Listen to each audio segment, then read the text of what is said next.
All right. Thank you, everybody, and good morning. I'm Dan Garodnick, Chair of the City Planning Commission. I'm Director of the Department of City Planning. I want to note that we are joined today by Commissioners Knuckles, Benjamin, Bozorg, Osorio, Cerullo, Crowell, Dweck, Commissioner Gold on Zoom, Commissioner Goodridge in the room, Commissioner Kermani, Commissioner Marin, and Commissioner Rampersad also joining on Zoom. Much appreciation to all of you for being here. Today, the City Planning Commission is holding a special review session on modifications that the City Council has sent us for a scope determination on the proposed Innovation Queens housing development. As you recall, the City Planning Commission approved this project on September 21, and it went over to the City Council. As you know, this 5-block project, which sits adjacent to Sunnyside Yards and Northern Boulevard in Astoria, would bring more than 3,000 much-needed new homes, new open space, and jobs to support families living in or seeking to live in this centrally located community. The City Council's Land Use Committee approved the project with a number of different changes to the application. Specifically, they seek to reduce space for offices and community facilities in order to allow for more units of housing. The Land Use Committee also seeks to reduce the increase in density on land that is included in the rezoning, but adjacent to the Innovation Queens development. One change you'll read about in the news that is not a land use action and therefore not before us today is the increase in the amount of affordability. Our task today is to determine if the modifications, the land use changes that the Land Use Committee wants to make on the proposal are within the scope of the land use application and the environmental analysis that is completing its journey through the city's ULURP process. So for those of you who are tuning in to the City Planning Commission for the first time, I will note that scope determinations like this are a routine matter for us. So what is a scope determination anyway?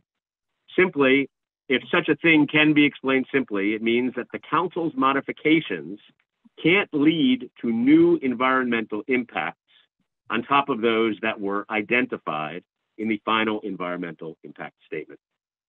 And the modifications can't make changes that go beyond the density, the bulk, and the other parameters to the land use application. In this case, you will hear from the Department of City Planning in a moment. We believe that the council is staying within those parameters, changing some uses to increase the overall amount of residential on the Innovation Queens site and decreasing the proposed density on the non-applicant sites. Overall, this does not create any new environmental impacts or go further than the parameters of the land use changes of the original application. Under the rules set by the city charter at this stage of the game, we're not asked to consider if the CPC agrees with the proposed modifications. The only question for us is whether the proposed modifications are within scope. If we find that they are, then the full city council can proceed to vote to approve the application with the modifications approved by their land use committee. Simple enough. You will hear more details from Joy Razor, DCP's project manager for the project in just a moment. And before she proceeds, I do want to take a moment to thank Joy, as well as the entire team that has worked on this project on our end at City Planning, Alexis Wheeler, as well as Jonathan Keller, Stephanie Shilo, Stephen Leonard, Kenny Ramnarine, Asha Greenridge, Jameson Mitchell, and Mary Chin, among others, for their enormous efforts here and for being particularly agile in addressing these council changes. I'd also like to thank Ryan Singer, Susan Amron, and Melissa Grace for all of their efforts behind the scenes here, including today as we prepare for a meeting with certain technological changes. So we appreciate you all very much. Joy, I'd like to now turn to you for a discussion of the changes from the City Council Land Use Committee. Thank you, Chair Grodnick. Can everyone hear me okay? All right, wonderful. Good morning, Commissioners. This application, which was approved by the CPC on September 21st, is returning to the Commission for a scope determination on proposed modifications from the City Council. Next slide, please.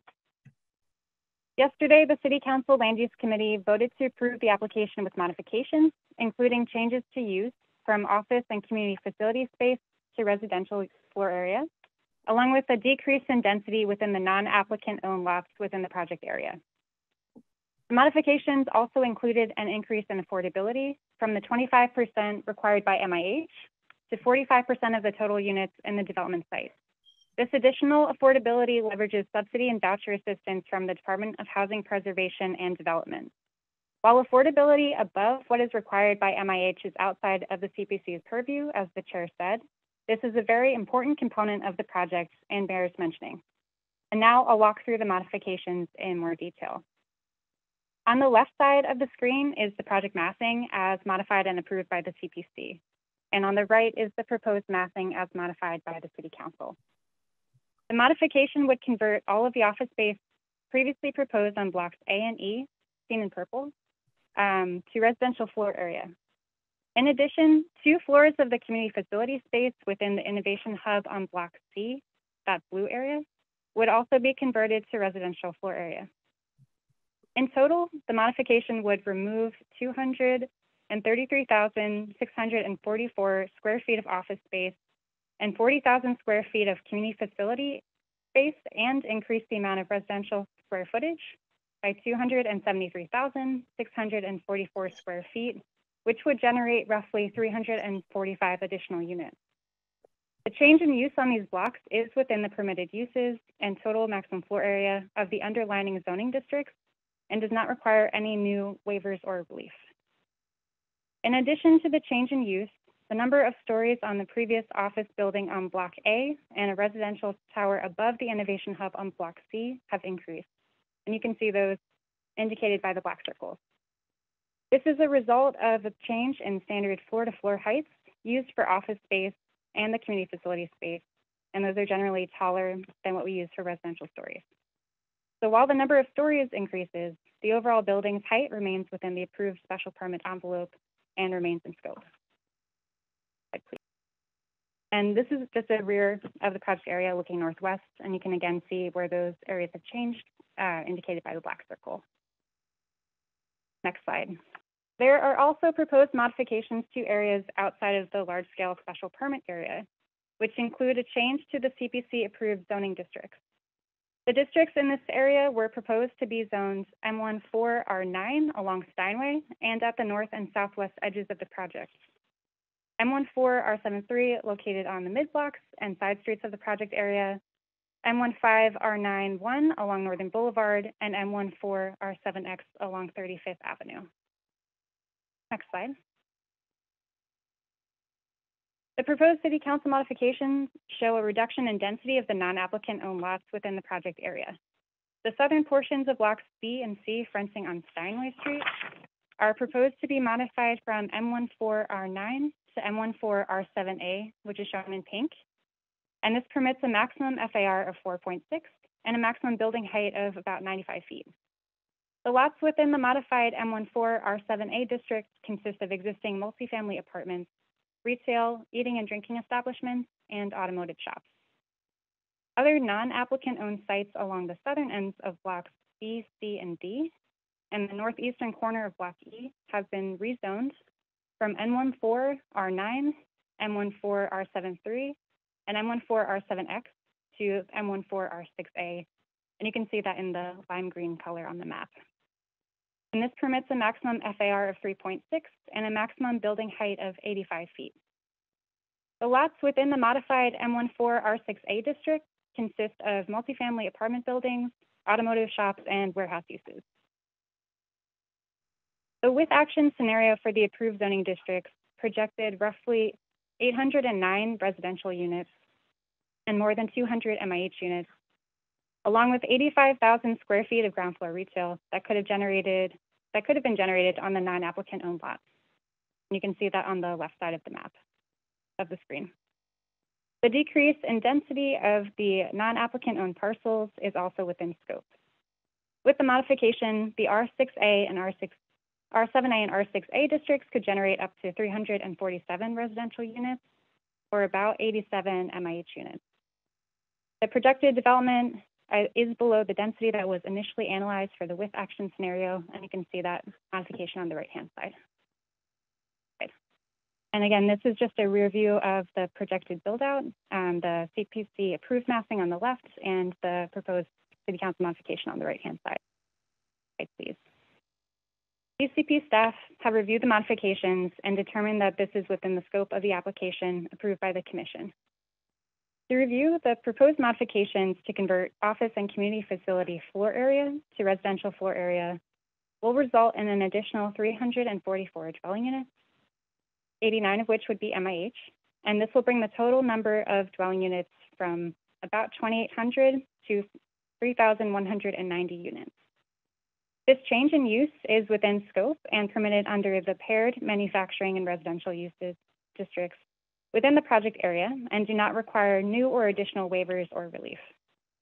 The applicant has submitted a technical memorandum to the FEIS detailing the changes made based on the conversion of office and community facility space to residential floor area. There will be no new significant impacts as a result of the modification, and the conclusions of the FEIS would not change.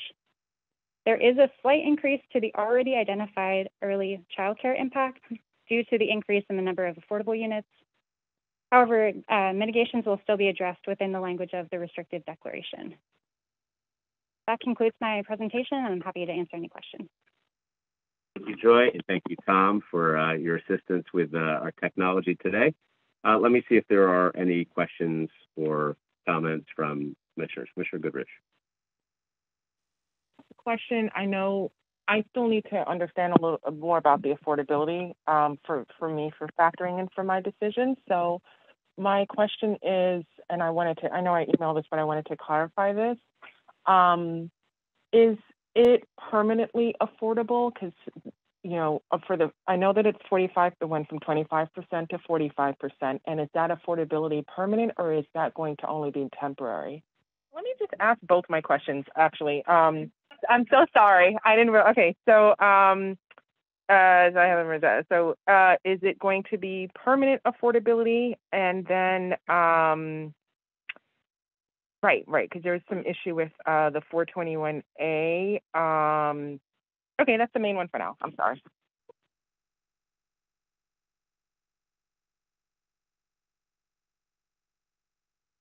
Thank you for your question. The only units that will be permanently affordable are the MIH units, but the additional affordable units tend to have regulatory agreements that last on an average of 60 years.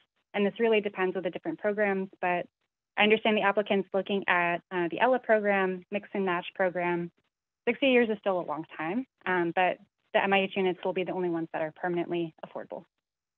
And if the tenant is still in the apartment, it would remain affordable, would it not, until the tenant leaves or there is no eligible person who succeeds them under city and state regulation? Thank you for your question. I believe that to be true, but I can get confirmation on that. I need to understand this better because there were some questions about the 421A and the level of affordability. So my specific question is, I know we asked about the amount of affordability, if that'll be permanent, but then also for the AMI, that's, well, I guess it wouldn't be set, right? Is it still going to be the 30%, or is it going to be like under the 421A, these 130 AMI, where the incomes are much higher? So the developer is still working out what the AMI ranges will end up being. I can say for the MIH units, they have to average to 60% AMI. The developer is committed to providing 500 units of the total affordable units at 30% AMI. And I know they're still working on the unit mix and the AMI levels generally with the different programs, but that's all I know at this moment. Financing programs you mentioned, if it is ELA or mix and match, tend to go much deeper than 421A. ELA is extremely low and low affordability, so it's kind of below, and that's even 30, and all of these have homeless set aside as well if they're using those financing programs. So they're not the same as 421A. Thanks for the presentation and the materials on record time. I had a quick question about the slight increase in existing early childhood impact. Can you expand a little bit on that, please? Sure. So thank you for the question. So with the new numbers, there already was a significant impact on early child care just based on the number of affordable units. Typically, the analysis looks at children ages 5 and below, and typically only analyzing the affordable units that would be receiving publicly financed child care assistance. So within the tech memo, there was an increase from the projected 365 children that would have come, would have lived in the previously CPC approved massing.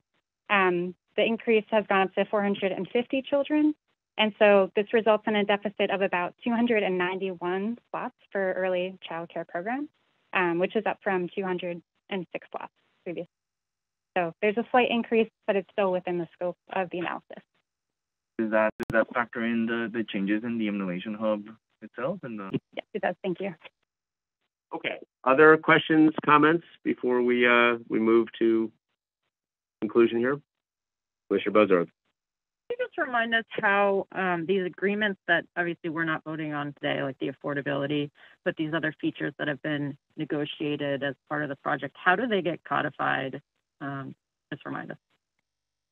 Thank you. That's a great question. So my understanding is that there are signed agreements between the administration and the development team that would, where HPD would make the commitment to finance these units in the future. But I don't have those to provide today. More questions? One is a question I actually got from a New York resident about the accessibility of the disability accessibility of the project. They wanted to know about the layout of the building and how not the building, but the project, and how the project overall would be accessible to disabled people. And also my second, question is, after we vote today, is it still open for negotiation with the city to fund more of the units to make them either permanently affordable or higher, or is it just set at what we vote today? The vote for us today is just on a scope determination on the land use and environmental questions. That is the only thing we're voting on. Everything else, either is still within the mix or they have resolved it with term sheets, but it's not before us today. And the city can always, work with the developer to make changes on affordability or add more or do more if it is viewed beneficial. So this does not close the question on that, but what it does do is resolve the land use environmental question as to whether or not these modifications are within scope only. Okay, other questions? Oh, the second one, right? Second one we also have. Commissioner Goodrich, thank you for your question about ADA. So all of the buildings would comply with the laws laid out by the Americans with Disability Act. But in regards to the actual units, I know, I believe all of the HPD units, I know for certain the MIH units do require that, I believe 2.5% must be accessible to people with hearing impairments and visual impairments as well. So those would absolutely be created for those individuals, but if you need additional information, we can also provide that. Commissioner Rampersad, do you have a question, and if you do, just give me a thumbs up and then I will do the necessary here. Yeah, I just want to know what was the impact on the parking now that they decreased the number of commercial and increased the residential. I was just curious if they've made any changes to the number of parking that they're putting on the site. Thank you, Commissioner Rampersad. There would be a change in the number of parking spots from the approved 949 spaces. And with the added affordability, that would also bring that requirement down as well. I don't have the number off the top of my head, but it would affect the number of parking spaces provided.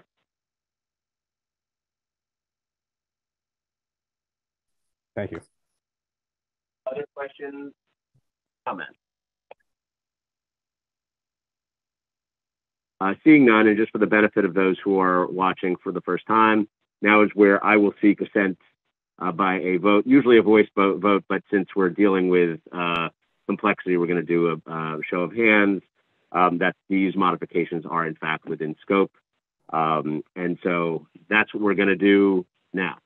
So I will ask for assent by a show of hands to send a letter to the City Council that the modifications that they proposed are within scope. All those in favor, please raise your hands.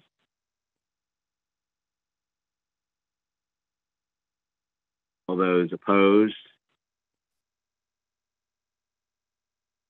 Hold on. I got you. We discussed before about votes if they are just a straight yes or a straight no, and mine is a yes, but with yes, sure. And mine is a yes, but, and I wanted to briefly explain. I know that we're going into the scope, but for me, I voted no on this project originally because it only had 25% of affordability, and I do think that it's not obviously what. Obviously, it would be great if it was 100% affordability like a few other projects, but I know that the local community and the council member worked very hard to get it to 45. I did think that the additional units were going to be permanently affordable. I didn't realize until today that they weren't. So that's part of the yes but, and I do hope that the city would consider funding a bit more of the project. And also, I do think that it's helpful that many of the additional units overall will be at 30% AMI. We have seen a lot of the projects that have 80%, 130, where the incomes are just not they're too high for low and sometimes moderate income. So that goes into, I know that we're voting on the scope, but all of that is a factor in terms of whether I support the project. So I know that it took a lot of work, especially, and it would have very likely have been passed at the original 25%, even without the local council member. And I think that the work of on the ground organizers and tenants that work to get it to 45 has been incredibly helpful. So that is my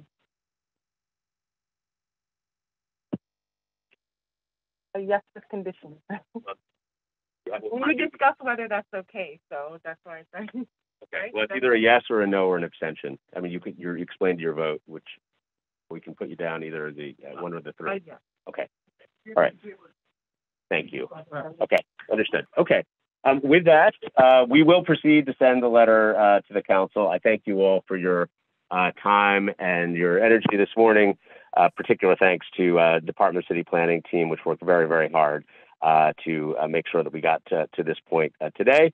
And with that, I wish you all a very happy and healthy holiday. Happy Thanksgiving to you and yours, and we will see you in a week. Thanks. We're adjourned. Thank you. Yeah. Thank you. Thank you, Tom.